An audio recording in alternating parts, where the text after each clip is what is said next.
Welcome to the Global South Network series. This is the 22nd seminar of the International PhD in Progress Seminar Series organized by the Global South Network. We are currently in phase 3, and I would like to begin this session by, of course, thanking my colleague, Dr. Nauman Riyad, who is a lecturer here at the Leicester Law School, and he also doubles as the founder and convener of the Global South Network.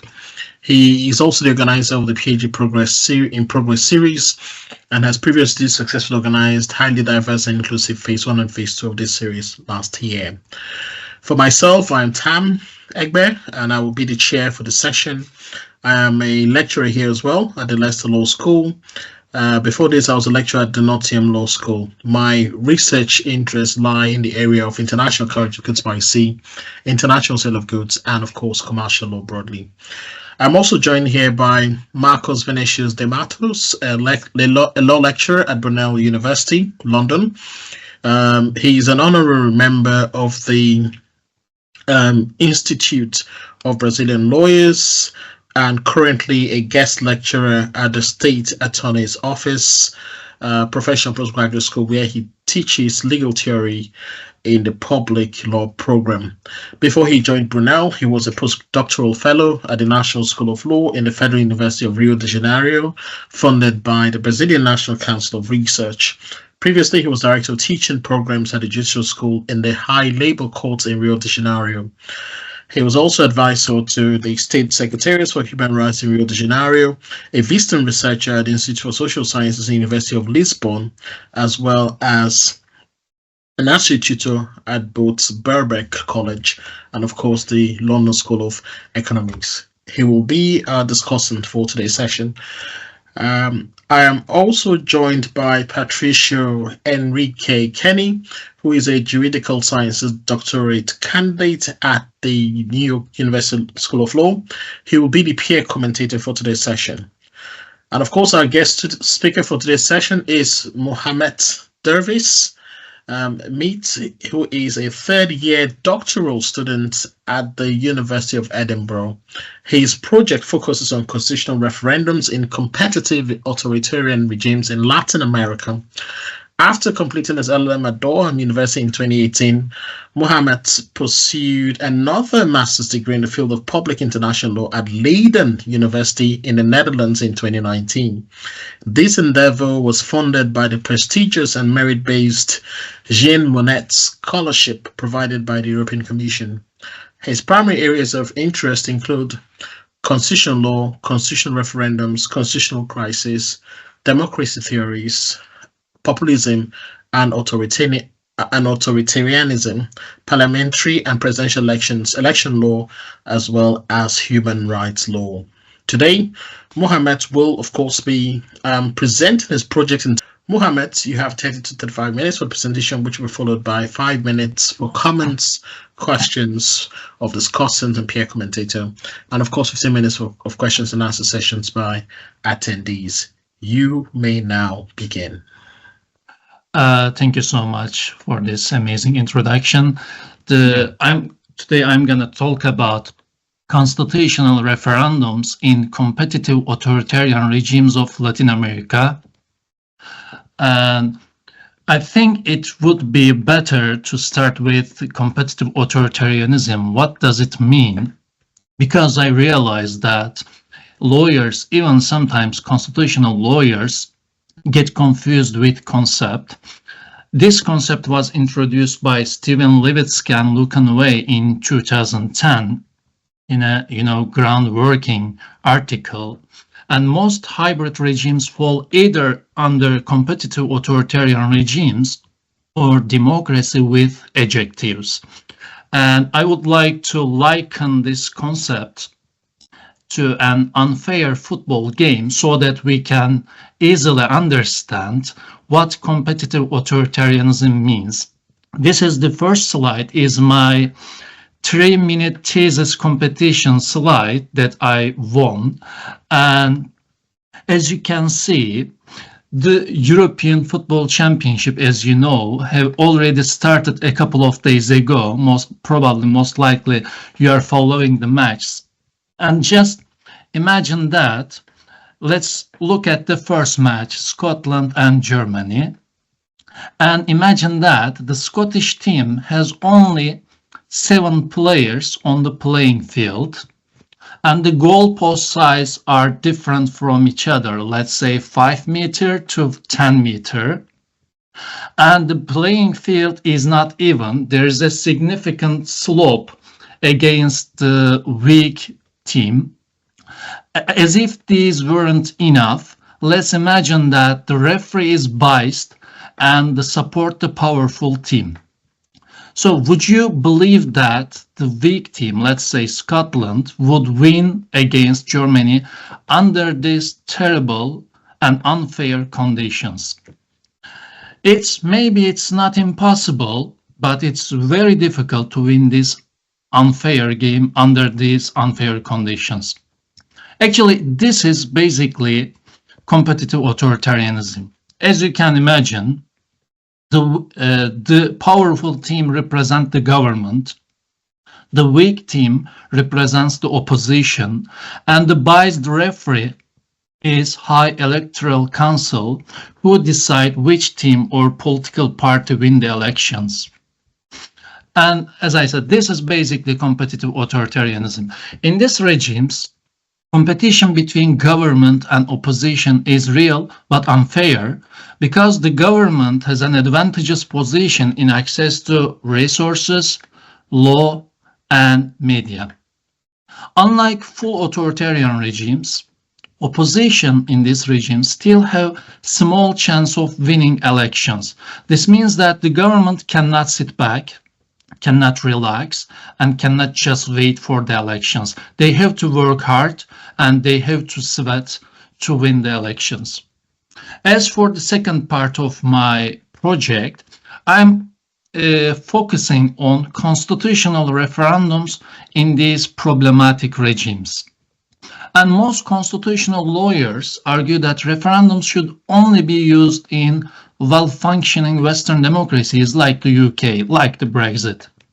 In my project, I challenge this widespread perception, and I believe that, and I argue that in my project, referendums are much more useful and necessary tools in hybrid regimes.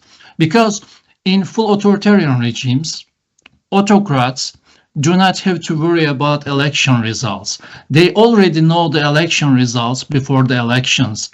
As you know, a couple of weeks ago, Vladimir Putin won the election in Russia with almost 90% of the support of the eligible voters. And before the elections, an EU official humorously congratulated Putin for winning the elections even before the elections started. So, in full authoritarian regimes, autocrats do not have to worry about the election results. They already know it. But when it comes to the democracies, there are alternative and effective tools and institutions to hold the government responsible, like parliament, court, and relatively independent media as well. On the other hand, when we just stay away from these two extreme points, I mean full authoritarian regimes and democracies, when we look at just between of these two, I mean competitive authoritarian regimes, despotic government has already controlled and captured all key state institutions. For this reason, I believe that referendum is the only effective tool that ordinary people have to stop autocrats. And I have empirical evidence to support my argument. For example, in Bolivia and Ecuador, when Morales and Correa administrations decided to abolish the presidential term limits with the support of the populace, ordinary people managed to stop these despotic regimes with the help of referendum by basically saying no. To support my argument that referendums are much more useful and necessary tools in hybrid regimes, I come up with 5 compelling arguments.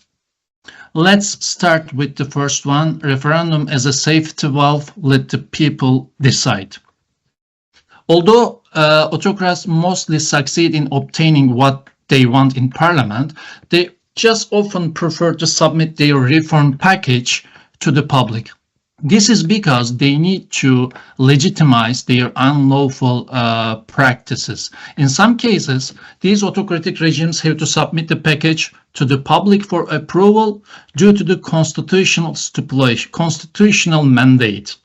For example, the Morales administration in Bolivia achieved a qualified majority in both parliaments, in the first parliament and in the Senate, and successfully passed a law that allowed the president to be re-elected indefinitely.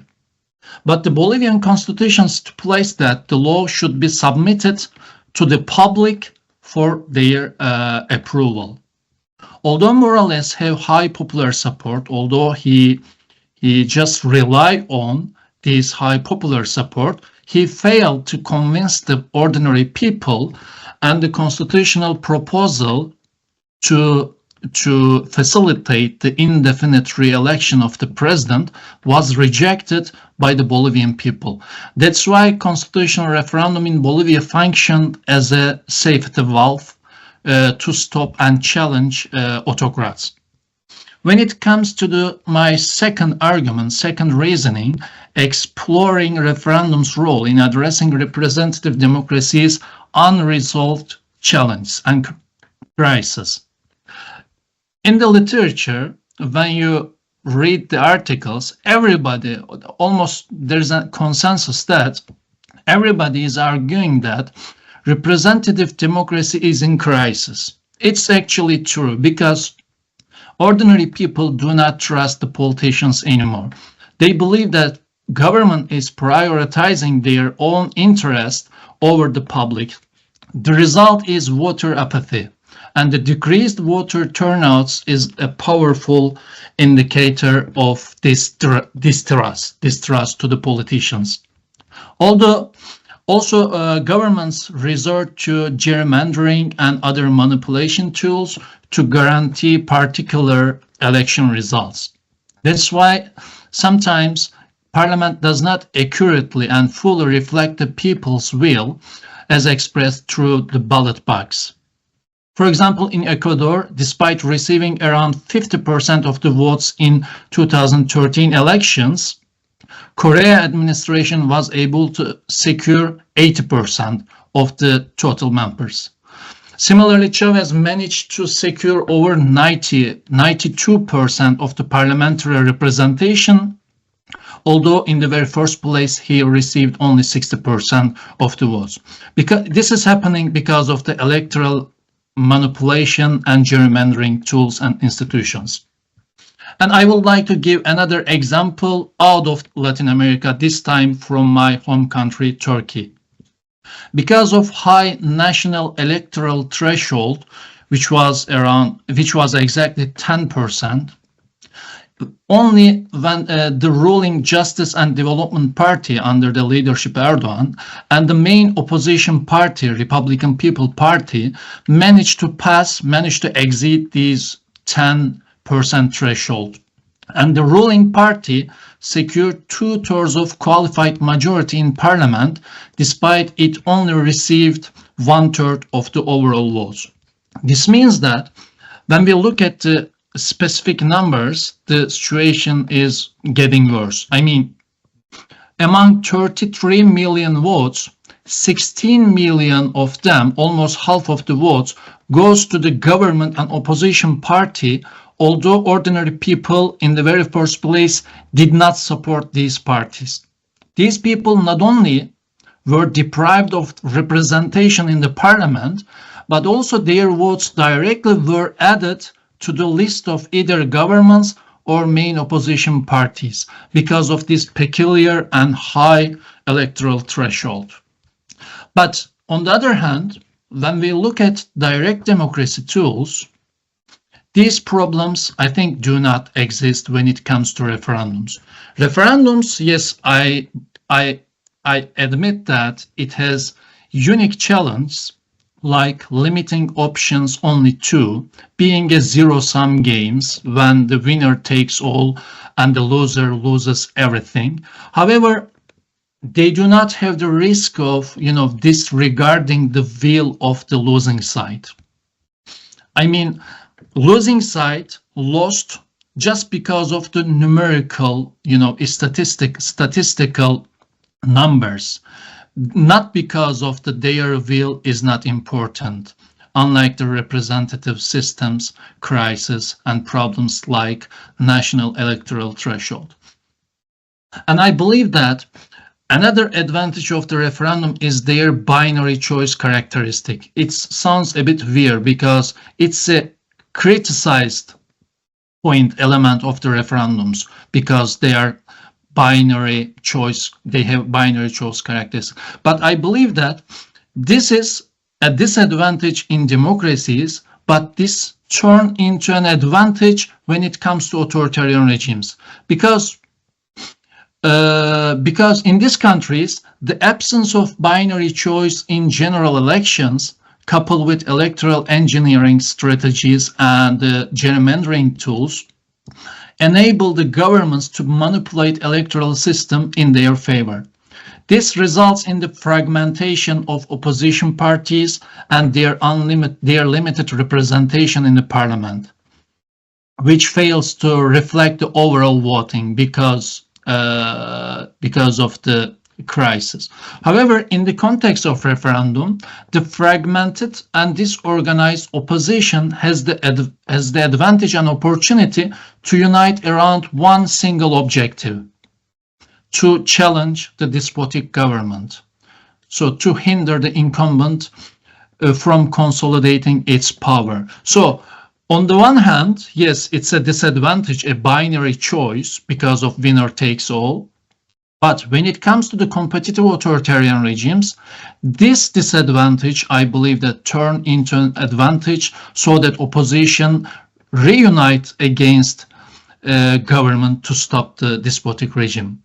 So let's move on. My third argument: referendum a mandate, not a choice for autocrats. Autocrats need referendums for the legitimacy purpose. This legitimacy has different dimensions like political, constitutional, or international legitimacy. And they already know that elections and referendums are not free and fair. The despotic regimes know that, are well aware of this fact. To decrease the level of criticism, they need to use, yes, we ask people and the people have spoken. They just need to rely on people have spoken card. That's why this is a crucial advantage for the ordinary people. In some cases, although the Constitution does not mandate a constitutional referendums, I mean the parliamentary majority is enough to pass the law, autocrats still feel under pressure to be equipped with legitimacy. That's why they rely on referendums, although in the very first place they don't have to.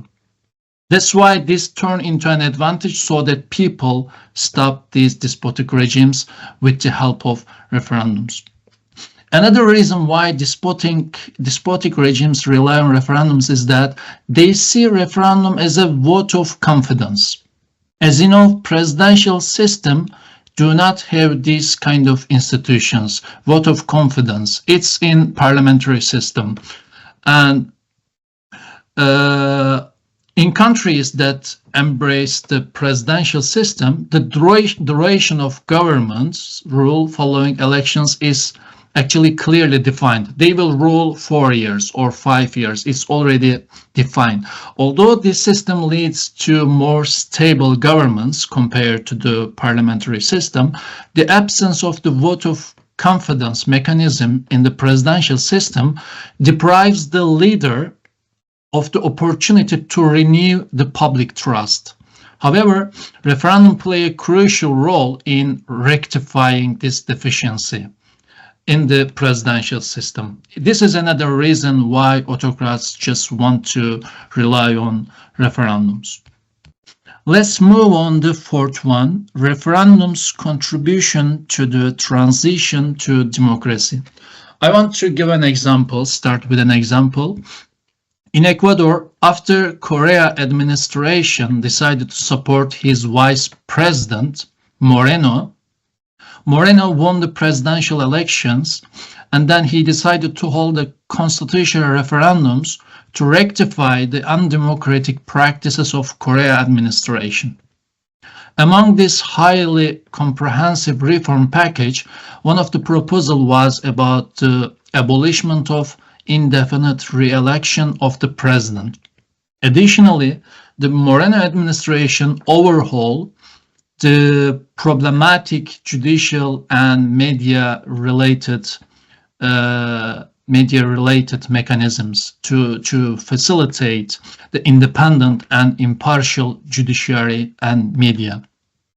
I found this democratization attempt quite successful because when we look at the statistics, when we look at the figures, for example, the figures of the Freedom House, Ecuador's democracy score increased from 57 to 71. It was 57 in 2017 under Correa administration, and then Moreno took power, and then he did go for referendum to rectify the undemocratic practices of previous administration, and then to facilitate independent media and judiciary. And then within just 3 years, it turns out that the Ecuador was no longer in the list of party-free country from 57 to 71. This means that the referendums was quite helpful to transition to democracy. Here I would like to quote a prominent scholar, Carlos de la Torre, who explained how referendums turn into a powerful weapon to correct the despotic regime's unlawful actions. He basically says that, quote, referendums a powerful instrument in the hands of populists who seek to undermine checks and balances. The case of Ecuador, however, suggests that referendums may also be an instrument liable to backfire when used in the service of restoring democracy. And let's move on. I have limited time, I guess 6 minutes, so I want to go for my last reasoning. Referendum, a fortiori, the imperative of referendums in hybrid regimes.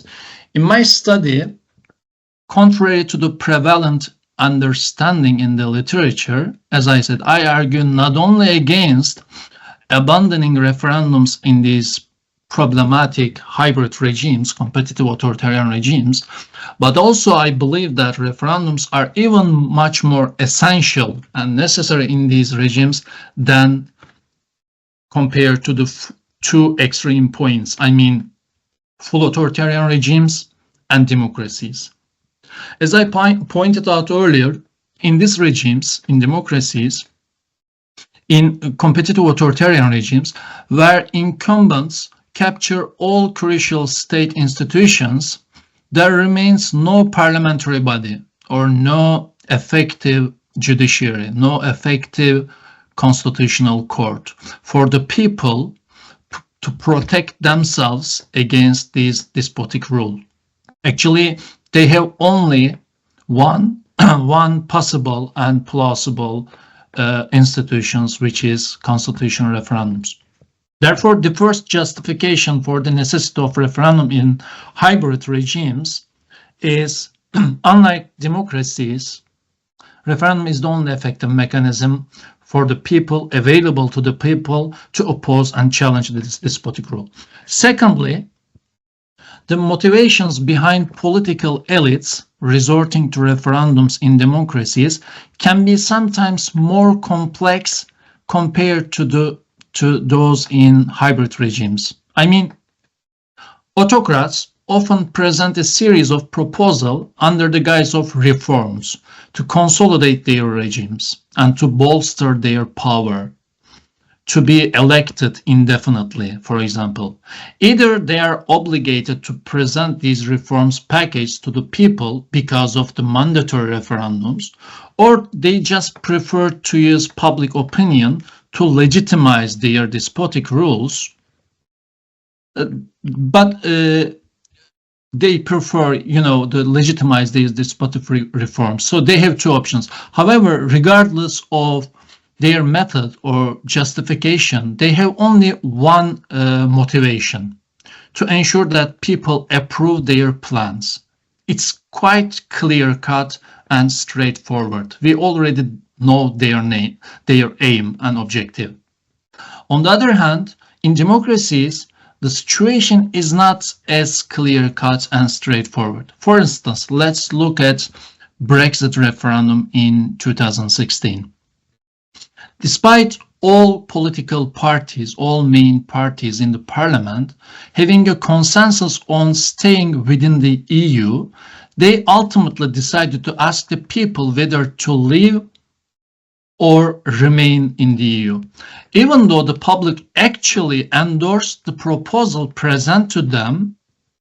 A conflict of views emerged between the public and their representatives. So we can ask, if the aim of the representative was to reject the proposal, so what was the point of bringing this issue in front of the public?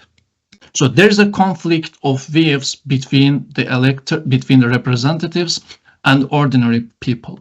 And despite this conflict risk, leaders' motivation to present issues to public that they do not believe in or support can be explained, of course, by political elites' attempts to use and abuse referendums, for example, for strategic goals, domestic strategic goals, or short-term electoral calculations, which include, shortening the political debates, preventing coalition governments, intra-party divisions, competition among political parties, etc. These differences of opinion between the people and their representatives have led to a clash between parliament and the popular sovereignty. And this conflict has culminated in a constitutional, legal and political challenge of a magnitude that the UK has not seen for a long time. And it has had and will have numerous uncertain and long-lasting implications and consequences. I believe that UK is still struggling to find out what to do. Following the chaos of Brexit, and some opinions have emerged, like in the literature, suggesting that referendums should only be held after representatives have reached a genuine consensus and displayed sincere will. For instance, a prominent scholar, Ankar, believes that, I will quote, "Referendum shall ratify constitutional change, not initiate them. Therefore, the place of referendums in the political decision-making sequence may vary." Similarly, another prominent scholar, Soksi, argues that obtaining people's approval of measure is a rule, meaning that the public approves issues that have already been deliberated upon and approved by the legislative bodies. So, when we consider the suggestions of these scholars in the literature, very interesting pictures emerge, because the proposal made by these authors regarding referendums conducted in democracies to fix the problems of these tools, particularly in the context of Brexit, do not apply to the referendums in hybrid regimes. Referendums in competitive authoritarian regimes do not have these kind of problems. As previously I mentioned, that leaders tend to present a policy they wish to implement to public in authoritarian regimes. It's clear-cut. Therefore, it's quite ironic and paradoxical that the level at which scholars aim to elevate the standards in referendums conducted in democracies is the level already existing in hybrid regimes, in competitive authoritarian regimes. This shows another reason why referendums are deemed even more necessary in these regimes than democracies. I will stop here and I will conclude. I started my speech with a football match and want to finish with the same topic. As you know, we have now VAR system, video assistance referee system, to correct the wrong decisions of the referees in different sport organizations, including football. And I believe that the football and the sport organizations is much fairer than before. Therefore, I believe that referendums has a similar function to correct the wrong decisions of the governments, to correct the unlawful actions and practices of the despotic governments. So we can call it, instead of video assistance referee, video assistance referendum we have now. That's why in the next two chapters, I will basically argue that my thesis does not start with the point that if we need referendums in these regimes. Instead, I think we should start asking and we should start thinking about how to improve the quality and conditions of referendums in these problematic regimes. That's why I will allocate one chapter to deliberation, how to make deliberation, how to we go for meaningful deliberation in these regimes. Is it possible? Is it feasible? And then probably I will basically argue that meaningful deliberation is important, but if the government, despotic government, does not control the entire referendum process. So elite control is another problem in these regimes. So meaningful deliberation and the lack of, or at least decrease of, elite control are two important elements, two cumulative elements that we need to ensure. Otherwise, it doesn't make sense. So basically, this is my PhD project, and thank you so much for listening to me with patience. And I am looking forward to hearing your insightful comments on this.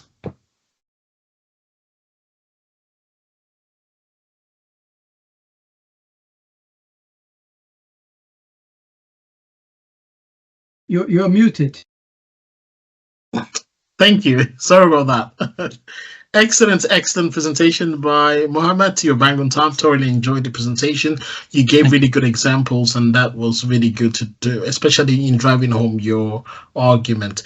Now we're going to move on to Marcus, who will be the discussant. He'll have 5 minutes to react. Well, first of all, thank you very much for Nauman and for, how do I say your name? Our coordinator today. Tam is fine. Tam, yeah. Thank you, Tam, for putting this together, and special thanks to Muhammad for this very interesting presentation. You know, I'm very glad to be here, and I'm always surprised by the high quality of presentations. Whenever I come here, I have, you know, a good day. So I'll start by sharing this. You know, the Global South Network is thriving, in my experience. And, you know, a paper like this that goes into Latin America political theory and football, you know, it's a complete delight for me. So I'll start with the football analogy. There's an example that I usually give to my students when talking about the paradox of legitimacy and rationality in democratic theory. Like you know, we have as you said, a crisis of representative democracy, and then, you know, people want to exercise direct democracy, and then I tell them, like, can you can see a lot more rationality if you look to an assembly with 200 people elected than if you look to a crowd in a football stadium.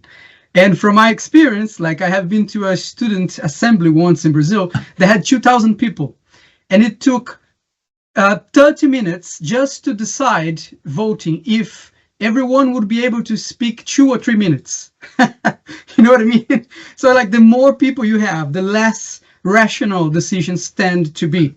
And then I would like you to consider in my comments here 2 perspectives. First is the pragmatism of Alex de Tocqueville, who commented on democratic theory in the 19th century, 18th to 19th century, saying that, you know, people who usually want the ends and the means tend to win over those who want one thing or the other.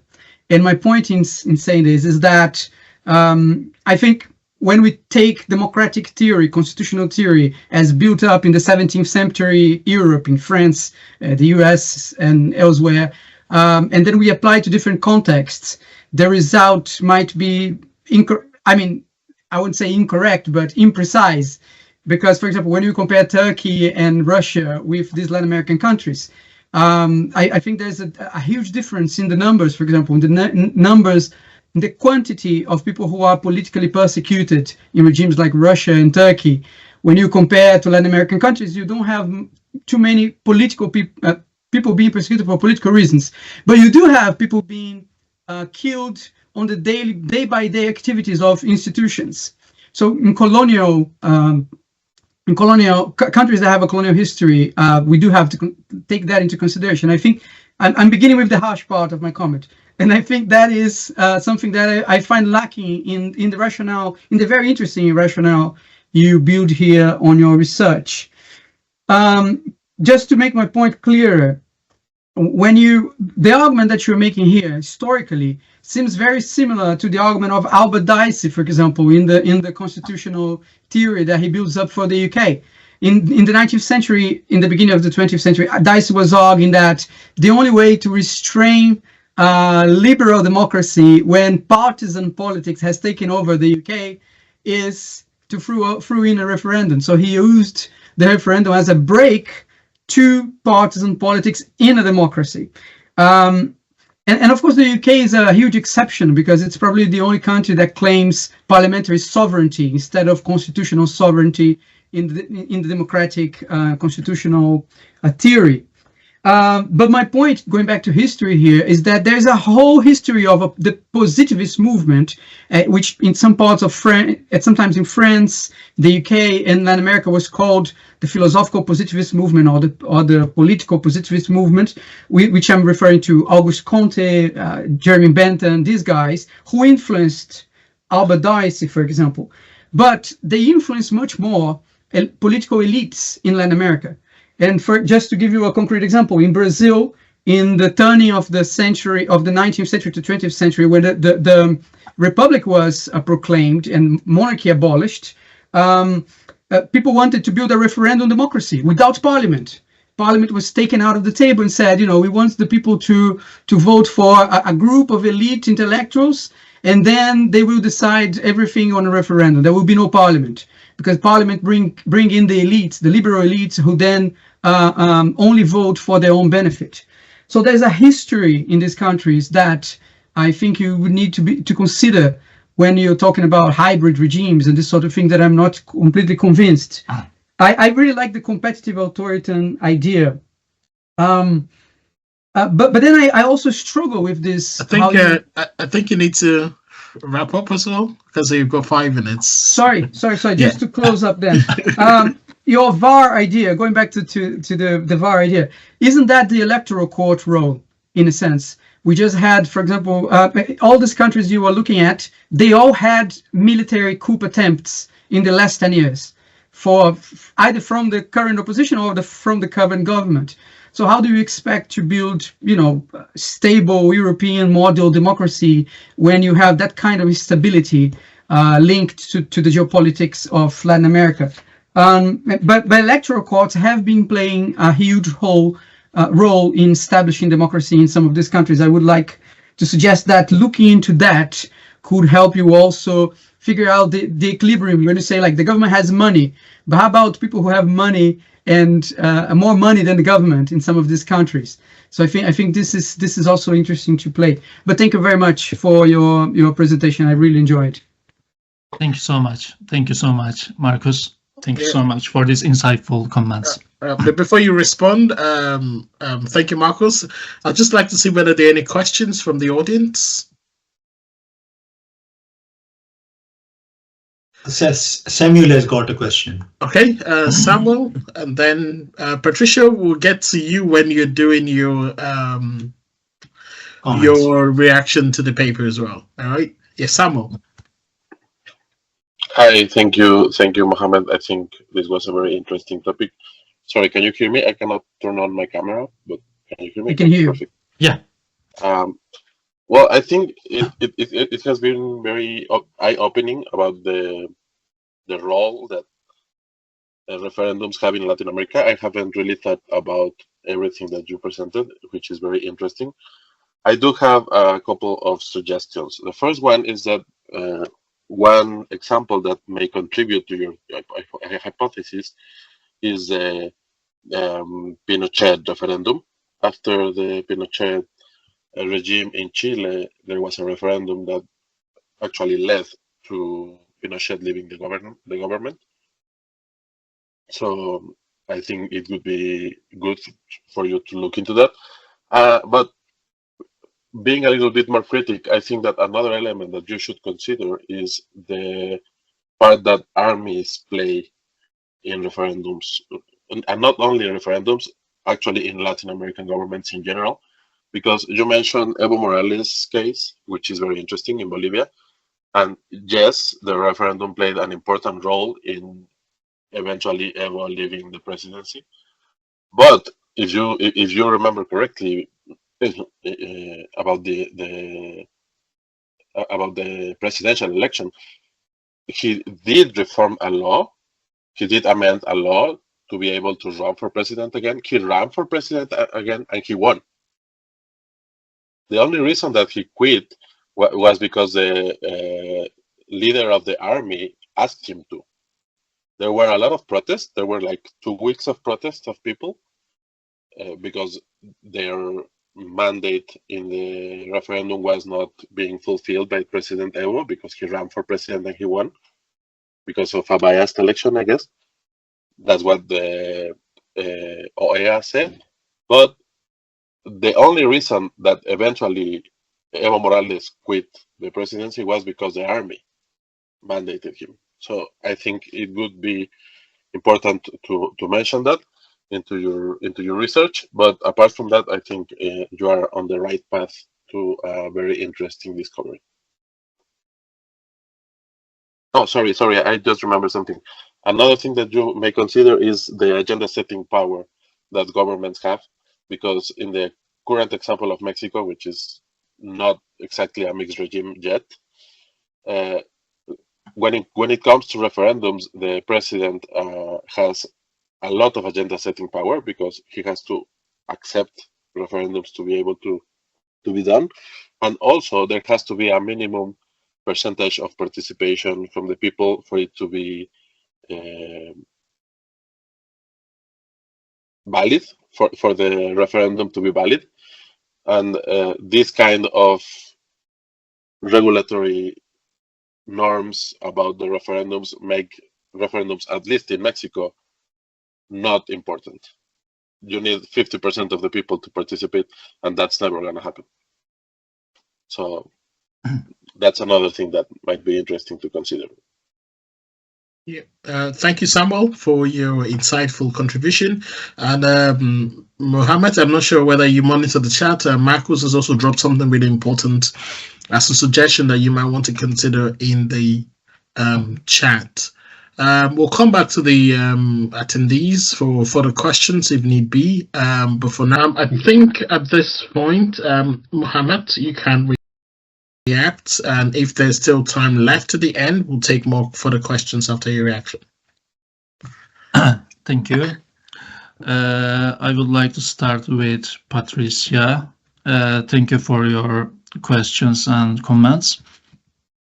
Yes, I said referendums are more useful and more useful in competitive authoritarian regimes than full authoritarian, outright authoritarian regimes and democracies. I know it sounds like ambitious and very hard, but When I say full authoritarian regimes, I mean non-competitive authoritarian regimes, because I believe that it's meaningless. When we look at full authoritarian regimes, or let's say non-competitive regimes, because competition is a very determining factor in elections and referendums. If there is no competition, there is no point supporting either elections or referendums, because in Russia or in other full non-competitive regimes, when we look at the election results, it's over 90% of support. This doesn't reflect the true will of the people. But when we look at the Latin American countries or Turkey, we can see the election referendum results like 51 to 49. It's just, I mean, let's go back to the beginning of the speech. In these regimes, competition is high. Competition is real but unfair. But the fact that it's unfair doesn't mean that the government will win every elections. That's why it's competitive. That's why referendums are, I believe, that much more useful and necessary tools, because it's the only plausible and effective tools that ordinary people have to challenge these regimes, because other institutions, including courts, parliaments and the media, has already been captured and controlled by the government. That's why it might be a debate whether the Chile under Pinochet was a full authoritarian, but when I say full, I mean non-competitive. That's why he wasn't successful to push the proposal. This is the first point that I want to say. And the second one is about, you mentioned about abortion referendum in Ireland. I don't argue that referendums are useless tools in democracies. No, this is something different. I'm saying that, of course, in democracies, in some cases, referendums are quite helpful for the people to increase their voices. But I'm basically arguing that in democracies, there are other tools, effective tools, that people can push for their ideas and their voices. If they are not happy with the government, they can just change the government.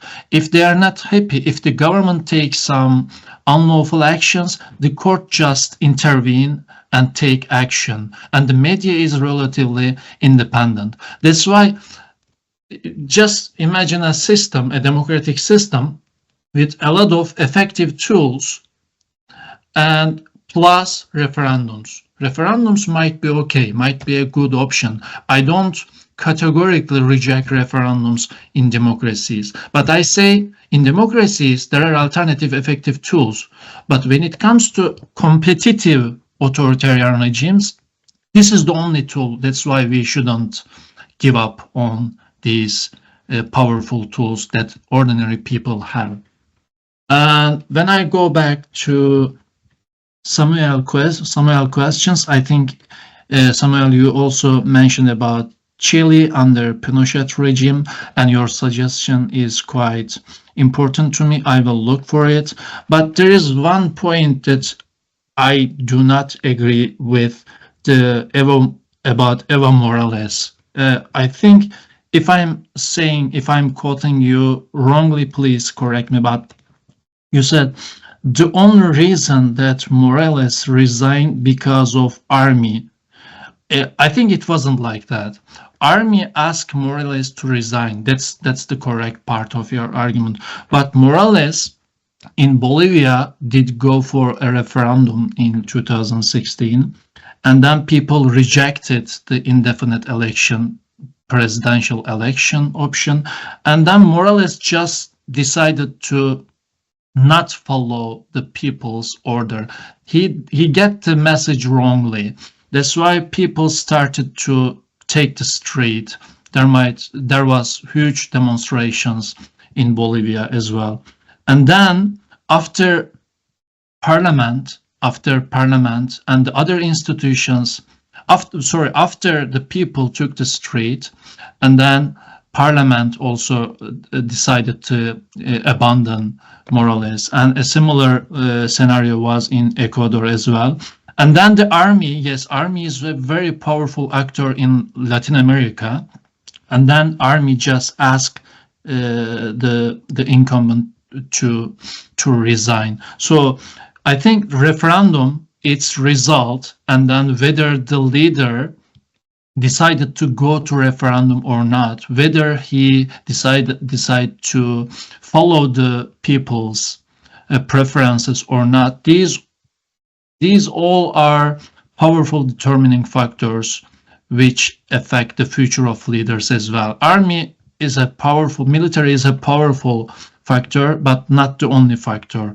And yes, you are right, the military should be given an important, consideration. If you are working on Latin America, you cannot just ignore military. Military is a very powerful instrument. Military has been a very powerful instrument in Turkey as well, up until 15 years ago, until Erdogan's regime came to power.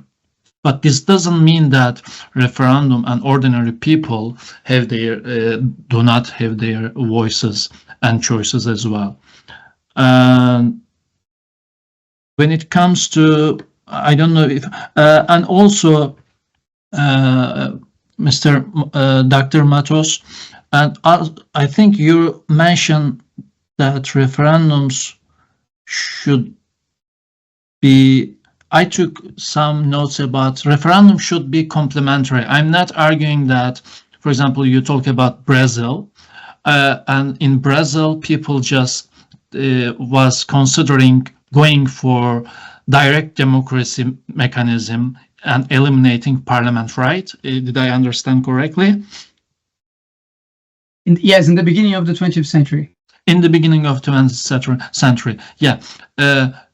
I basically argue that referendum should remain as a complementary tool. I'm not arguing let's replace direct democracy tools with the parliamentary system. Referendum is useful as long as it's used in a correct way and in a complementary way. I'm not arguing that referendum is a very positive tool. It has no flaws, so let's go for direct democracy tool. Let's just replace the parliamentary system with the referendums. But I believe that the Latin America should remain referendum. It's a powerful weapon that people have, but it should be complementary, not a replacement.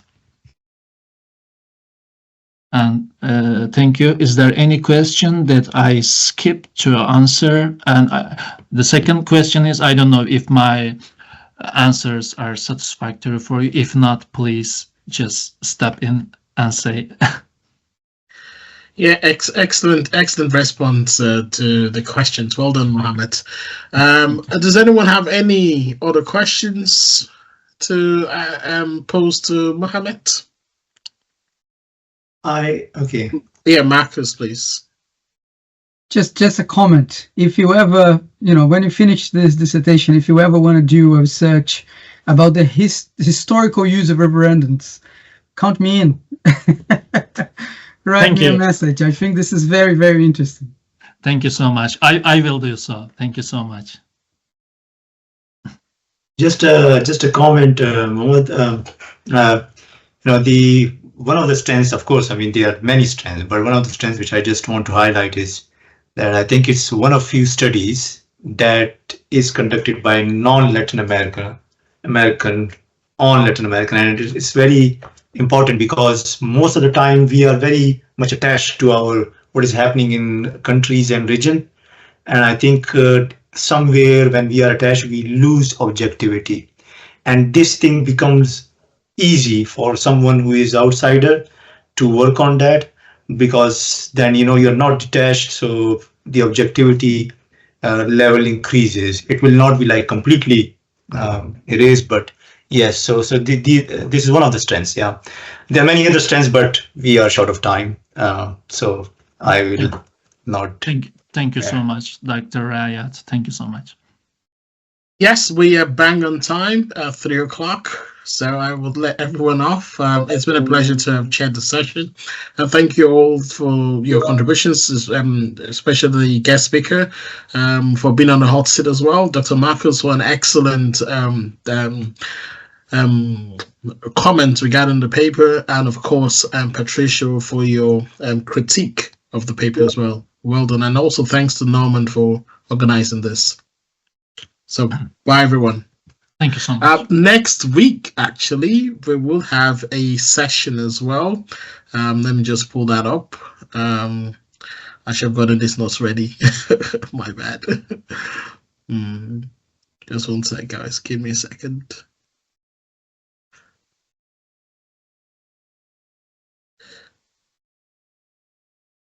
So yes, next week we will be having a session by... Let's get to them correctly. We'll be having a session by...